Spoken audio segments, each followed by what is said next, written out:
That's fine. I'm muted. That's fine. We're here. No worries. No worries. We're back. Welcome in, everybody. This God, that's awful. It's awful. I know. We're here. Welcome in. Big time win for the Yellow Jackets. 24-21. They knock off the Clemson Tigers. My name is Bryce Koon. Welcome into Swarm Talk, the instant reaction Georgia Tech and Clemson show. And man, wow, just wow. Jonesy says, "Where's the chair dance?" Nothing. We got to stay monetized, so we can't be bringing out all of that. They said it's some other mic on my computer. That's crazy. What are we doing, man? The microphone's not even plugged in. Okay, Ralph, restart. Just play the Credit Booth song. Let's start this thing over. Pile in here and make yourself feel at home. The crowded booth is coming on. The Crowded Booth with Bryce Koon.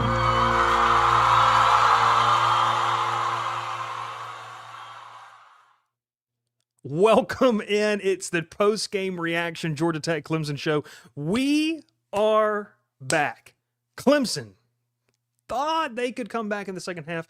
Georgia Tech puts a stop to it. Aiden Burr with the 55-yarder to win the football game. We're going to break down the game. We're going to give the instant reaction. On Monday morning, we'll get more into a rewind of what it means going forward, but I will tease that there today. This is big. This is a big win, first off, because I figured out how to plug in the microphone.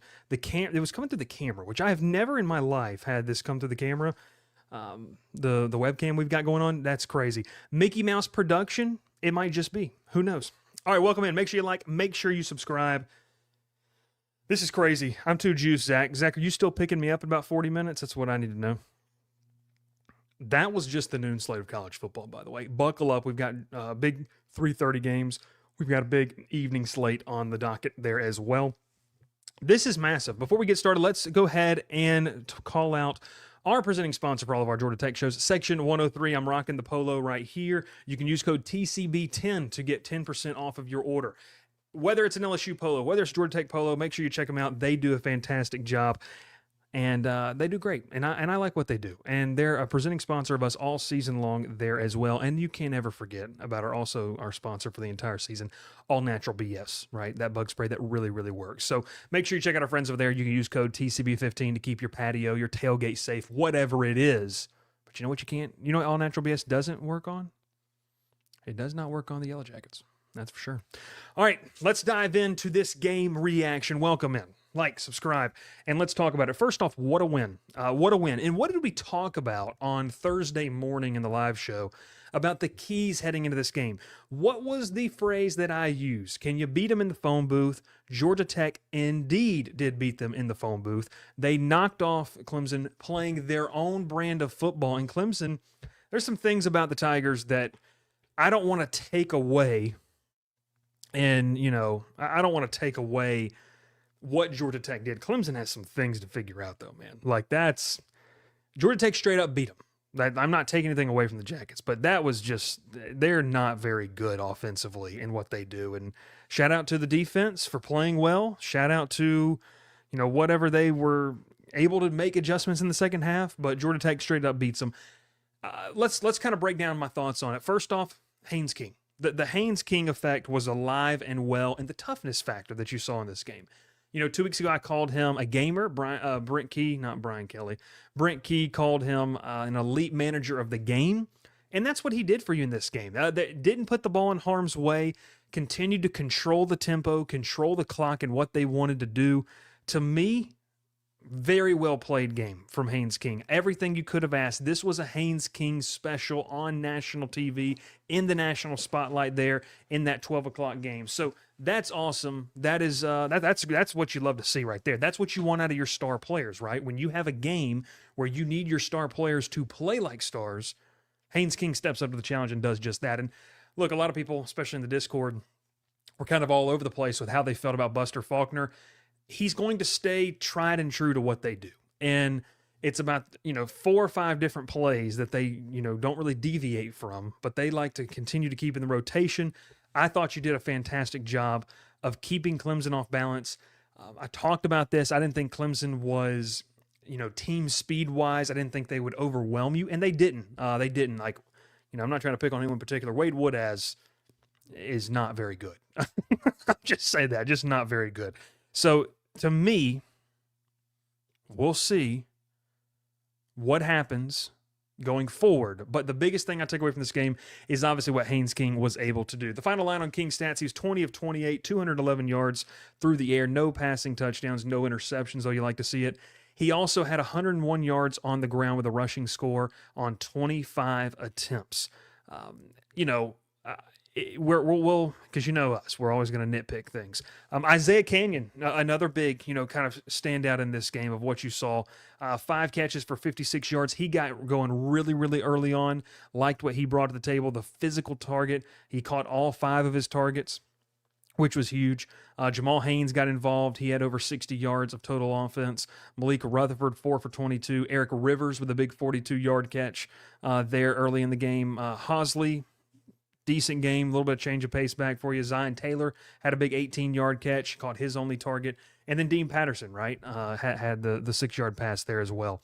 You had 211 pass yards, 147 rushing yards. You were 8 of 15 on third downs. You ran 70 plays. You averaged 5 yards a play. You averaged 10.6 yards per completion and 3.5 yards per rush. Clemson actually beat you in the average yards per play, average yards per completion, average yards per rush, and you still beat them. And I think it just comes down to some of the big moments, right? And we'll talk more about this when we go back and watch the game on Sunday. To me, it's one of those things where you look at what Haynes King brings to the team, and it's what we talked about on Thursday, right? It's an infectious attitude. It's a will to win.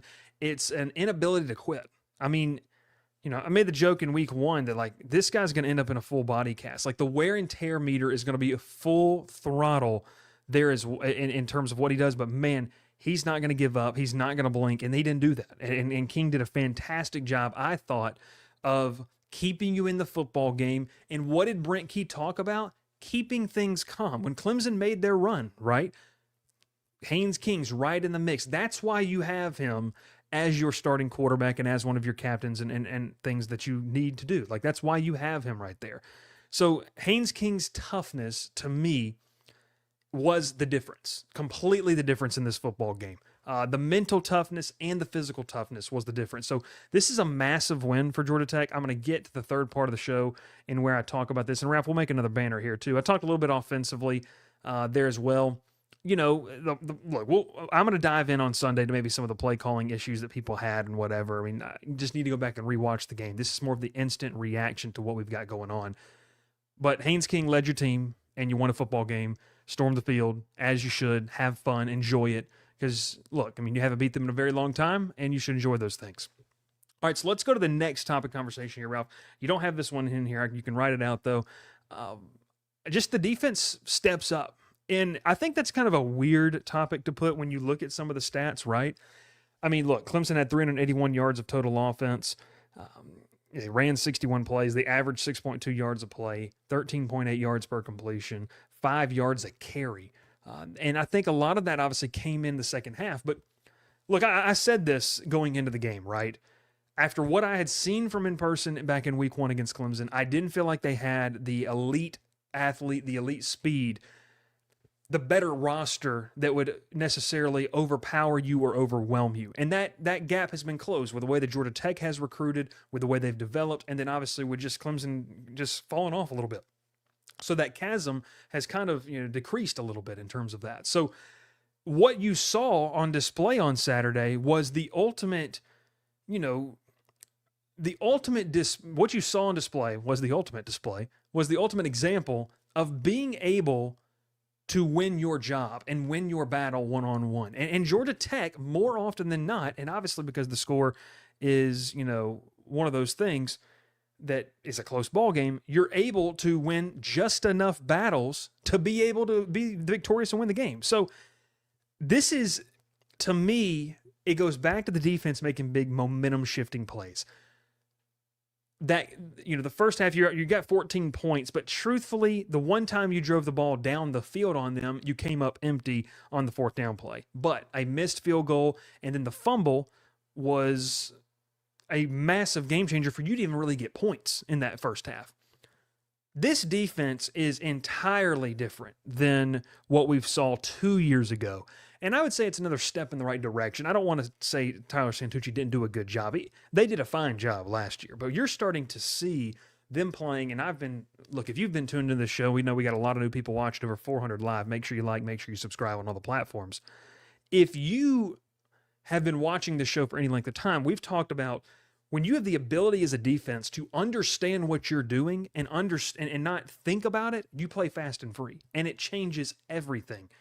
Blake Gideon has passed the test of anyone wondering if he could call plays, or he has passed the test of this defense through the first 3 games.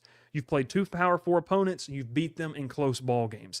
Now, would you have liked to dominate them more? Yeah, but you also were able to substantially subdue what they could do offensively. Like I said, I didn't think Clemson had elite speed to be able to go beat you on the outside. This receiving core we talked about for Clemson has not shown up through 3 weeks. The run game is completely underutilized by Garrett Riley and what they want to do. When Clemson had success, they were utilizing those 3 running backs and Cade Klubnik to be able to run the football. Truthfully, they could have called the game a lot like Buster Faulkner did and probably would have won this game. But when they had to go make a play, this defense stepped up and did it. And like I said, I don't think there's necessarily, and I thought this was interesting on the broadcast, I'll say in a second, I don't think there's necessarily any stars. Like, there's not maybe an All-American on this defense, which is difficult. They play really well collectively as a unit. They get after the football.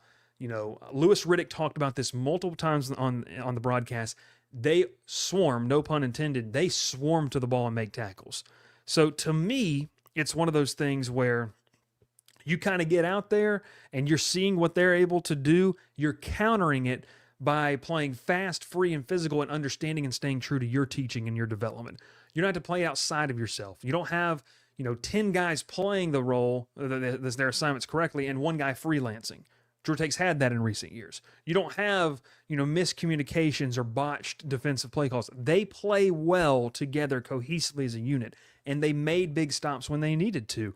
They didn't create a ton of negative plays, and that was a key for me in this game, I felt like. In fact, they didn't have 1 tackle for loss in this game. But kind of when you go back to what needed to happen in this game, like, you didn't get penalized very often. Tech had 3 for 16. They were 7 of 12 on 3rd downs. They had 2 red zone touchdown runs, 14 red zone points. I mean, that's the biggest thing, right? And we talked about this. I wanted to get this thing too. We talked about this going into the game. You couldn't give up explosive plays.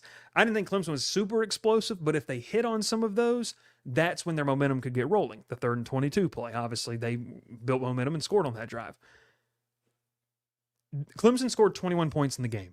14 of those points came from inside the red zone, which tells me is they had to drive down the field to go score. Guys, it kind of feels like, we're at we've closed the book, or maybe we've moved on from the chapter of complete discombobulation, no communication, and the inability to stop the big play. Yeah, look, I mean, your opposing offense is going to get theirs every now and then, right? They have good players, they have good athletes. At some point, they're going to scheme something up that, just beats your play.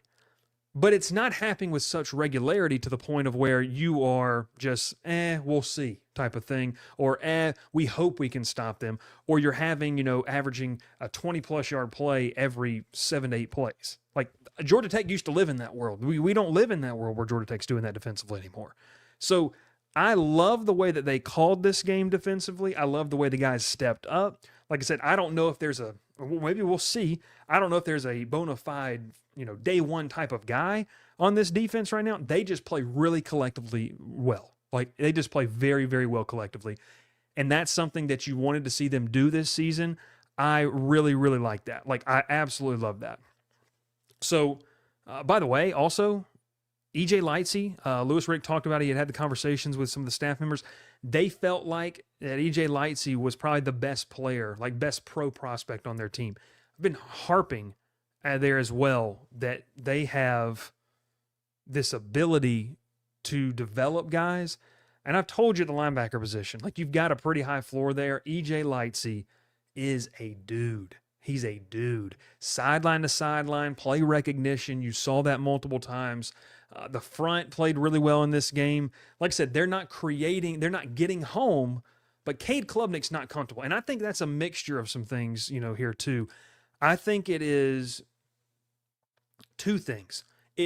I don't know what in the world Clemson's identity is offensively. So two things can be true at one time. Clemson needs to figure some things out because they're a better team than they've put on the field the past 3 games. But the other thing that's also true is that Georgia Tech's a pretty dang good football team.